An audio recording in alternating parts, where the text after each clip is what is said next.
10 idées reçues sur le métier de médium. Bienvenue dans cette nouvelle vidéo. Je suis Thomas Marcilly, médium et thérapeute installé à Lyon. Alors la première idée reçue que je souhaite explorer avec vous est que les médiums doivent toujours avoir raison et il faut toujours suivre leurs conseils. Alors comme tout métier dédié à l'accompagnement, je crois qu'il est très important de mettre de côté l'idée qu'un professionnel eh bien, doit vous apporter une vérité. En ce qui concerne le médium est là pour vous amener une information nouvelle, vous offrir une perspective nouvelle peut-être par rapport à une situation, et ce professionnel peut également vous aiguiller, vous aider à extraire la meilleure solution qu'il ait pour vous dans une situation et quel que soit le domaine. Encore une fois, il ne s'agit pas d'avoir raison. Existe-t-il une vérité unique pour toute chose ? Je ne crois pas. Et en ce qui concerne le domaine de l'accompagnement, quand on amène des domaines parfois où il y a des souffrances, où il y a des vrais changements de vie, des vrais passages, eh bien, je crois que plutôt que de vouloir, dans tous les cas, trouver une vérité, un professionnel est là pour vous soutenir et au travers de sa spécificité, comme peut-être celle de médium, eh bien, il s'agit d'avoir des informations auxquelles vous n'aviez jusque-là pas accès. Deuxième idée reçue, tous les médiums communiquent avec les morts. Alors non, euh, un médium peut choisir de se spécialiser sur la communication avec les guides spirituels. Un médium peut choisir de se spécialiser dans le domaine de la clairvoyance. Et certains médiums vont dédier leur pratique à la communication avec les défunts. C'est une histoire de choix et également d'affinité et de comment le professionnel a grandi avec sa pratique, ce qu'il a à cœur aussi de faire. La communication avec les défunts est tout de même un domaine assez particulier, assez spécifique, et parfois il est bon aussi euh, d'être formé ou d'être initié à certaines manières d'accompagner pour toucher des domaines aussi sensibles que peut être celui notamment du deuil. Troisième idée reçue, on doit croire en la médiumnité pour que cela fonctionne. Alors plus que de croire en la médiumnité, euh, je, je pense qu'il est intéressant d'être ouvert. Et si vous êtes amené à consulter un médium, c'est qu'il y a certainement un espace en vous qui est disponible à accueillir et à entendre des informations nouvelles. Est-ce qu'il faut absolument croire en la médiumnité pour que cela fonctionne ? Non. Est-ce qu'il faut être ouvert ou avoir une prédisposition, dans tous les cas, avoir de la curiosité ? Oui. Et j'ai pu l'aborder dans d'autres vidéos. Quatrième idée reçue, la médiumnité est un don que l'on a ou que l'on n'a pas. Alors si en effet on ne choisit pas tous de faire le métier de médium, eh bien je crois que nous avons tous des prédispositions à être connectés à ces dimensions invisibles. Selon l'histoire que nous avons vécue, selon l'énergie que nous avons mis aussi à faire grandir cette qualité sensible à l'intérieur de nous, eh bien on va avoir plus ou moins en effet de capacité à accéder au monde invisible et à communiquer avec l'au-delà notamment. Euh, et en fonction de cela, on peut choisir ou pas par la suite de faire ce métier de médium ou de mettre à disposition cette faculté-là aux autres. Euh, mais plus que d'être un don ou pas, je crois qu'avant tout, ce sont des qualités que l'on va s'autoriser sur le long de son histoire à développer ou pas. Autre idée reçue, les médiums doivent avoir des pouvoirs surnaturels. Alors, encore une fois, je crois que dans cette idée reçue, il est surtout question d'une fascination que l'on pourrait avoir pour ces métiers-là, ces métiers dits de l'ombre, euh, des métiers qui, euh, oui, à la fois fascinent et en même temps, dans la société d'aujourd'hui, peuvent être à la fois assez tabous. Donc, les médiums doivent avoir des pouvoirs surnaturels, non, mais il est vrai que de travailler avec l'invisible est vraiment quelque part un travail un peu en marge par rapport à tout le reste et qui peut sembler comme étant une dimension assez extraordinaire. Donc oui, si on s'appuie littéralement sur ce mot extraordinaire, il y a quelque chose en effet qui n'est pas dans l'ordinaire aujourd'hui de fait de travailler avec l'au-delà ou avec des guides. Mais c'est bien au-delà, évidemment, que d'avoir des pouvoirs surnaturels. Et on pourrait aussi penser que les pouvoirs surnaturels sont des capacités que l'on a appris à développer au fil du temps. Autre idée reçue, consulter un médium est un signe de faiblesse. Alors, il est vrai qu'une personne qui va être confrontée à un deuil, à la perte d'une personne proche, une personne qui va être un peu en perte de repère dans sa vie, pourrait avoir un peu de honte à consulter un médium, mais comme elle pourrait avoir un peu de honte à consulter un thérapeute, puisque pour être à la fois thérapeute et médium, je vois bien que dans le monde un peu ordinaire aujourd'hui, d'aller consulter un psy, ça se fait vraiment quand on va mal, ou quand on vient toucher des épisodes de burn-out, de grave dépression, etc., etc. Et on n'est pas du tout dans une culture de la prévention ou de comment la thérapie pourrait amener déjà du mieux-être et donc possiblement prévenir des crises, des maladies, etc., etc. Donc j'ai envie de dire pour tous les métiers de l'accompagnement, consulter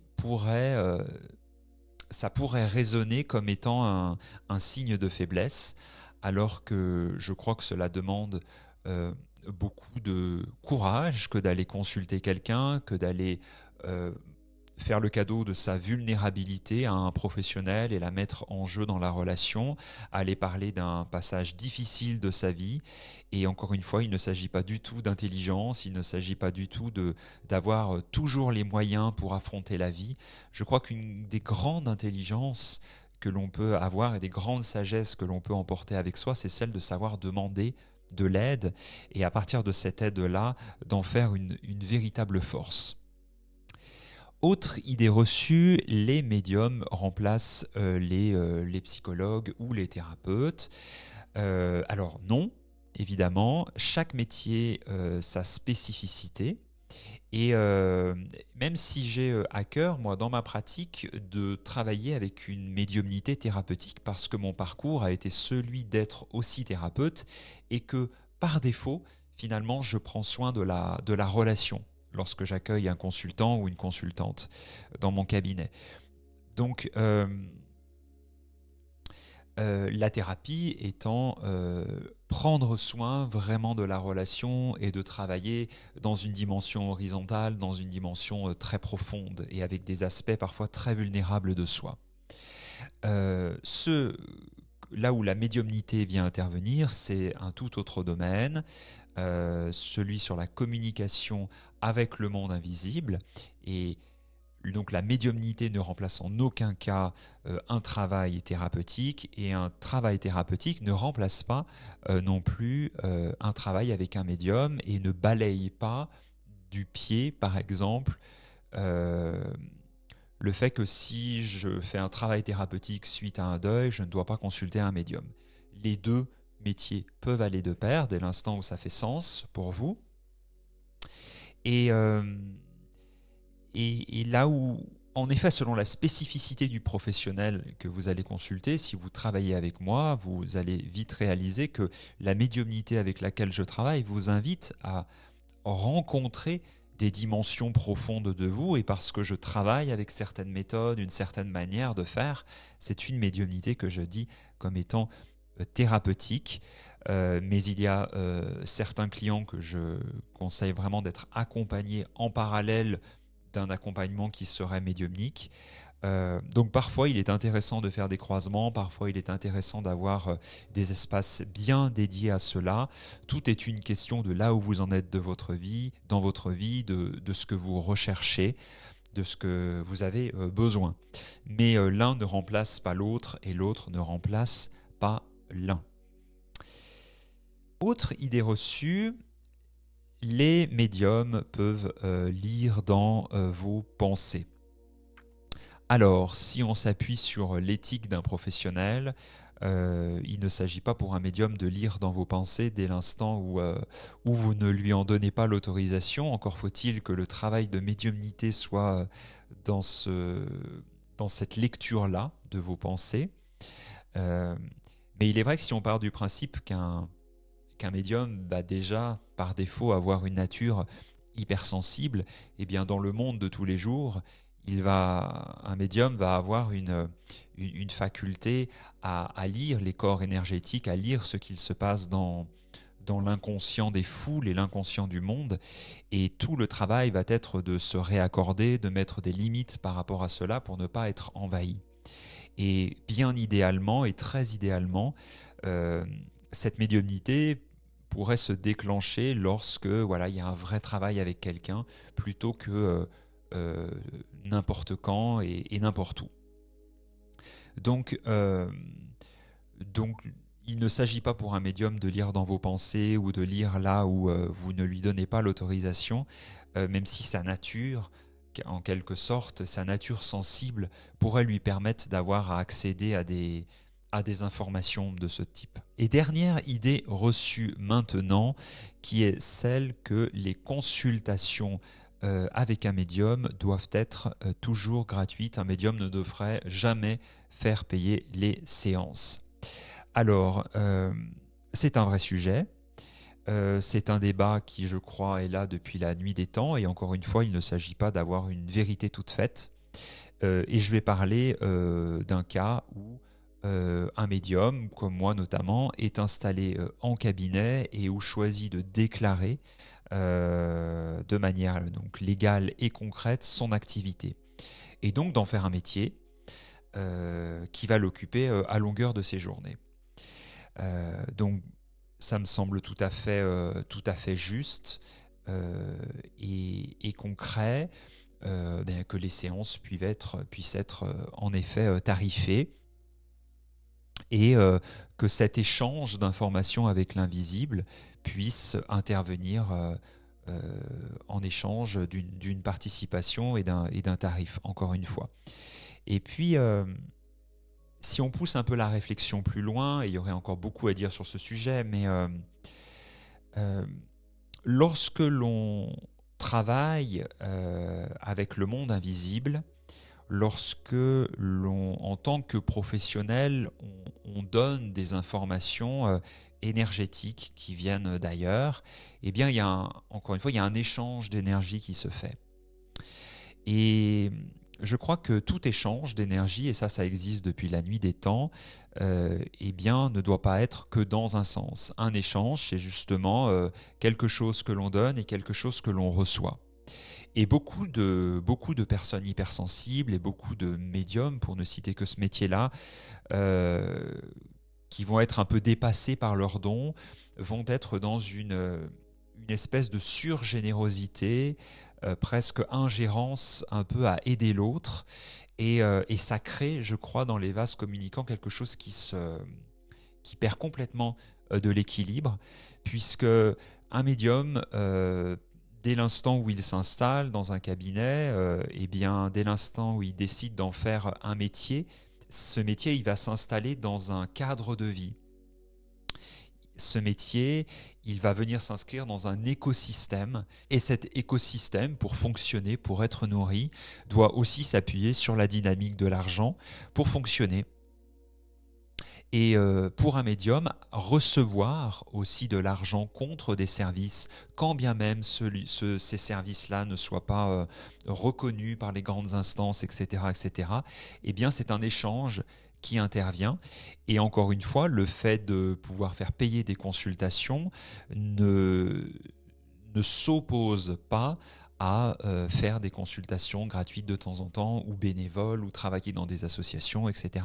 Je crois que c'est très important, cette idée reçue par rapport à l'argent m'invite surtout à réfléchir sur la posture de médium, et que pour mieux donner, il est très important de recevoir et que, alors on peut s'intéresser à l'argent, il peut y avoir plein d'autres manières de recevoir, mais je crois que c'est très important dans l'énergie, dans tous les cas, euh, d'équilibrer d'équilibrer cet échange et de faire exister l'échange.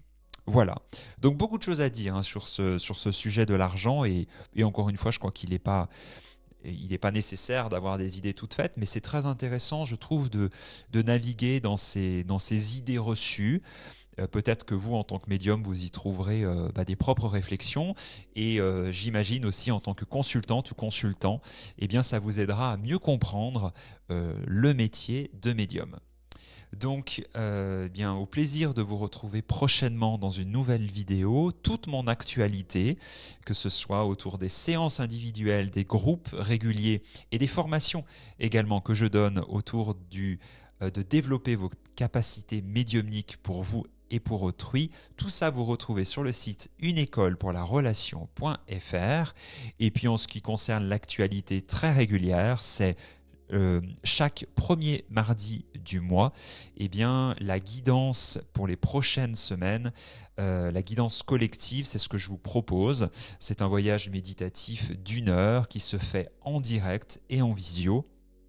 Et ça vous permet, dans ce dialogue que je crée avec l'invisible pendant 1 heure, eh bien, de mieux comprendre les énergies avec dans lesquelles on baigne pour les semaines à venir. Donc ça, c'est la guidance collective mensuelle. Et puis vous y retrouverez encore une fois tout un tas d'autres actualités. Alors, au plaisir de vous retrouver ici ou là. N'hésitez pas à mettre un petit pouce en l'air sur cette vidéo si celle-ci vous a plu, afin de stimuler un peu l'algorithme de YouTube, et de me laisser votre commentaire aussi si vous avez d'autres idées reçues, d'autres questions par rapport au métier de médium. Et ça me servira de matière pour continuer à vous créer d'autres vidéos. À très bientôt.